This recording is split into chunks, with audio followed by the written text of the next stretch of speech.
sharing with real estate agents how to grow loan officers. This setting expectations, there's maybe. And we all know rate is important, right? Because that is a part of the calculation, but is that the only thing? So,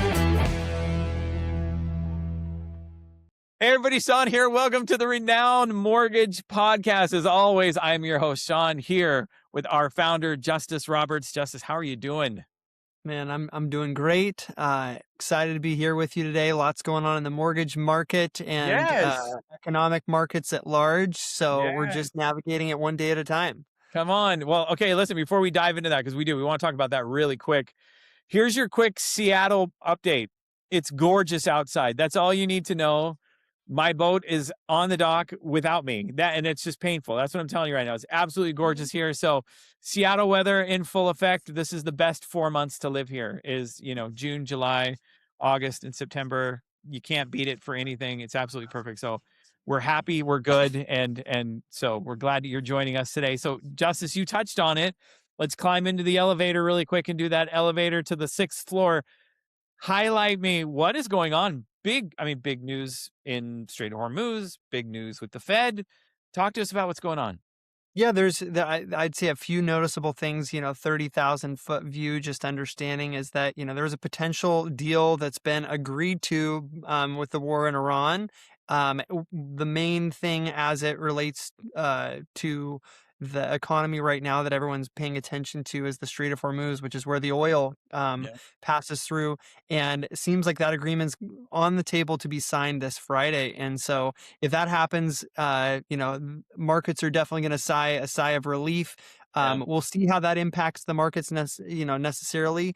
But, equally interesting, this week, we have our new Fed chair, Kevin Warsh, who is going to be able, based off of that foundation of knowing what's happened in the Middle East, be able to kind of, I feel like, be a little bit more gentle in his first press conference, being able to potentially talk through basically transitory inflation with the oil situation, and that may really actually be really calming for the markets. And I believe that as long as everything holds fast, that would be a good news for mortgage interest rates. So we're definitely going to be watching closely, but lots happening, and some optimistic things for interest rates ahead. And so we hope all that carries on. Definitely a lot of good news in a past few months, quarter of what's going on. If you've been watching the Renown Mortgage Podcast at all, uncertainty and crystal ball are a term that we use a lot. Like, we don't have one, and we're just doing the best we can to navigate this. So this is really exciting. So if all of a sudden that begins to inspire you to have a discussion about buying a home, today we are going to talk just really quick. What do we hope every single buyer knows before they even open up Zillow? And what I mean by that is, we jump onto Zillow, we find that dream home, and we're like, this is it. We're in. We show it to our husband or wife, and we're like, here we go. This is it. Justice, the conversation really needs to start even before we open up our web browser and hit Zillow and find that dream home. What are some of the things that you, as a senior loan advisor, would sit down with someone and say, listen, these are the things that are really important to you as understanding as a family, I think I said that right, when it comes to even before you open Zillow? Yeah, I'd say on the high level perspective, if you just want a quick one answer, it's like knowing what your qualification and your buying power actually looks like. But, getting pre-approved, like, that's the answer that everybody jumps to. But I think on a more granular level of actually understanding, what does a monthly payment look like? Where are your finances actually? Where is your credit score actually? What is your total approval amount? What are the different loan programs that you're actually qualified for?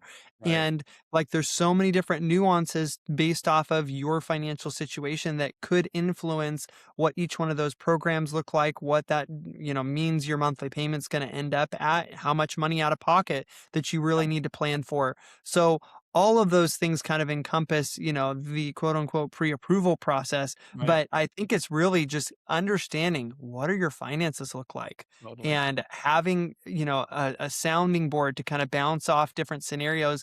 And when you are presented with, hey, here's what the different options look like, that you have also a sounding board to go, hey, well, that actually wouldn't quite work, or we need to do some planning. I'd say so many people that reach out, don't have, simple things like enough money set aside for Right, purchasing a house when they find their right, house, or right, they don't fully understand and have it earmarked for actually closing because they're thinking, hey, I think I might need some money, my lease is coming up and maybe I'll go look at properties online. It's like, right. wait a second. Let's Yeah, make sure that before the analogy I use is right, you're going into a grocery store and you never go into the grocery store, fill up your cart, and then go to the cash register and go, I wonder how I'm gonna pay for all this.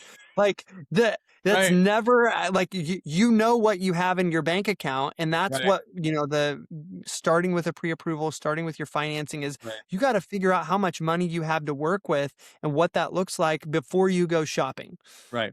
Hey guys, Justice here. Hope you're enjoying the podcast. Hey, if you are interested at all in purchasing or refinancing, looking at ways to invest the hard-earned equity that you have in your home, we'd love to have a conversation. Here at Renown Mortgage, we care not only that you are informed and you are up to date on everything, but you have something that's personalized for you and your specific situation. So please comment below or reach out. We'd love to have a conversation. All right, now back to the podcast. And the broader landscape of the mortgage market, where do you fit in this landscape? Because you can hear marketing pieces 0 down or 3% down or this down, and you have to find out which one of these do I fit into? Do I fit into a VA where I may have some of those opportunities? Do I fit into an FHA where I might have some of these opportunities? Is 20% down, a better way to go? And so maybe taking that time to save it up. There's just so many pieces of information out there that people just, I think some people actually probably more or less stall and get paralyzed because they're like, it's just too much. And so we always say the very first step, and to use your running analogy, you walk before you run. Um, well, here you've got to get your shoes on before you even get out to take that walk. And so one of the best ways to get those shoes on is to have a conversation. Did I say conversation? To have a conversation with a professional who can absolutely not just walk you through the process, but can even get you prepared for the process. Maybe you might find yourself in the just absolute initial phase and think, this isn't even a conversation I should be having yet. Well, it could be, and I'll tell you why. There could be conversations about how getting your credit to where it will be a lot easier for you to buy a home because you've gotten your credit to a great place. Well, you can do that early on. I mean, I'm working with my daughter now on establishing credit. I mean, it's a great conversation. It took a long time. I remember, quick story. I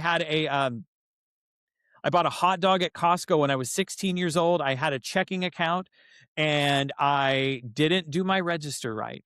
And so I bought that hot dog and I bounced that check and I got charged $20 from Bank of America and $20 from Costco for a $2.15 Costco hot dog meal. And I posted that letter on my wall and I said, I will never do that again.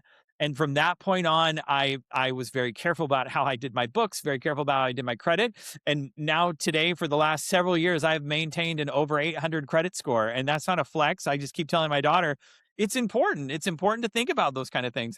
But I started with a $40 bounced hot dog. And so you want to, if you feel like you're in the $40 bounced hot dog phase of your life, there are conversations that you can have that can get you to where you are rocking an 800 credit score, and you will find that your options are so much more available to you when you are having a great credit or that preparedness for your down payment. So, yeah, Justice, I 100% agree that a conversation up front, even when you think maybe it may not be time, can always be beneficial. Yeah, I couldn't agree more. I mean, everything you just mentioned as it relates to credit, that's a super, super common one. And I'd say that you did a great job kind of detailing and driving that point home. I'd say equally in that way, if we're talking about how your income works, like sometimes your income's really straightforward and it's a salary job and like everything looks really clean, but maybe you get bonuses or maybe there's overtime or maybe there's commission. Right. How long have you been at your job? All of these things change the landscape of what your qualification looks like. And so understanding all the different layers of those pieces for how it is that you get financing impact things drastically. So Yeah, yeah, I for mean, sure. credit, income, and then how much money you actually need, like those are a lot of things that we typically see. And I would just say there's literally no downside to figure things out ahead of time, to be Absolutely. proactive, to Absolutely. have a conversation a year before you're even looking on Zillow, Right. to answer the question of what it's like, hey, it could be a year before you ever even are ready. You might have just signed a year lease and said, hey, I'm going to be here for another year. That's when you want to pick up the phone and go, hey, how do I get things in order? How do I not just get my credit in a place where I can get qualified, but I can get the best terms and have the lowest Right. interest rate? Like that proactive approach is definitely going to yield a good result at the end of the day. 100%. And if you found yourself in a situation where you did go down that road and you found that your loan got declined for whatever reason, and maybe it got declined one, two, or three places, listen, there are multiple times where we've been the third and fourth desk set of eyes on this, and Justice and the team have found a way to look at something and say, maybe we just didn't see it from this perspective. It needed one more turn, and we were able to make that what appeared to be a dead loan come back to life and see families move into a great, future with their building their retirement, building their finances by homeownership. And so, investments, any kind of strategies, listen, those are the conversations you need to have. We'd absolutely love to have them with you. All of our contact information is below, or hey, just Google Renown Mortgage. We are here for you. And this is it. So for this week, I am Sean with our founder CEO of Justice. Have an absolutely amazing week. We will see you next time.